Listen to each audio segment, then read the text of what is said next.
তোমরা দেখতে পাচ্ছ কিনা জানি না, আমার বাসার সাথেই কিন্তু পার্সিমন আর ছোট ভাই অনেকগুলো পার্সিমন ফল।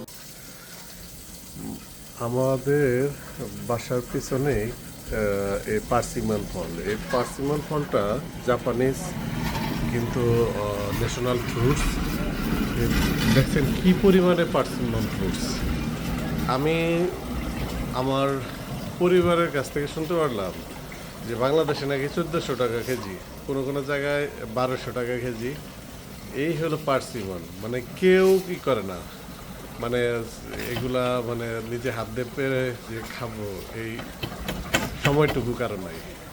তো আমি যে ছোট ভাই ওরে আমি বললাম যে তুমি ই করো, কিছু পারো, যেহেতু রাস্তায় ইউরোপে বুঝছেন প্রচুর পরিমাণে গ্রিন অ্যাপেল, পার্সিমন, হ্যাঁ, তারপরে অন্যান্য সিজনের সময় ভেরিগুলো প্রচুর থাকে। এই যে কি পরিমাণে বুঝতে পারছেন, ব্যাক সাইডে হিউজ পরিমাণে মনে করা যায় আপনার এই যে অলরেডি ছিঁড়ে গেছে গা ভারে, দেখছেন কতগুলা পড়ছে, মানে কি পরিমাণে, হ্যাঁ, মানে পার্সিমন মানে কি পরিমাণে এটা চিন্তা করতে পারবেন না যে কি পরিমাণে।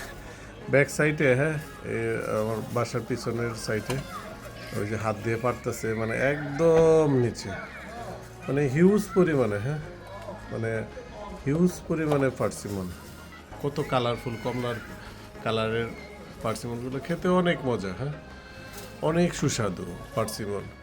তো ইউরোপের প্রত্যেকটা রাস্তাঘাটে কিন্তু এই পার্সিমনগুলা ধরে আছে, খাওয়ার মানুষ নাই, মানে লজ্জায় আসলে পারতে ইচ্ছে করে না কেউ, তো আসলে মানে পারে না। এগুলা মার্কেটে সুন্দরভাবে প্যাকেট সাজানো আছে, সেইগুলা মনে করেন আপনার সবাই। এই যে দেখে কতগুলা ছোট ভাই দিল আমাকে, এই যে গাছে কত বড় বড় দেখছো, হিউজ পরিমাণ, খুবই টেস্টি। এটা কিন্তু বাংলাদেশে মানে 1500 টাকা কেজি, মানে এটা শুনলেই কেমন যেন লাগে। বিদেশে কিন্তু কেউ খায় না, রাস্তায় পড়ে পড়ে, মানে পাখিও খায় না, পাখিও তো নাই ইউরোপের প্রত্যেকটা রোডে, পাখিও দেখতে পাই না। বাংলাদেশের এই ফলটা সবার আঙিনায় যদি একটু লাগাই তাহলে দেখা যাবে যে আর ইউরোপের বা অন্যান্য দেশের প্রতি আমাদের ইয়ে হবে না।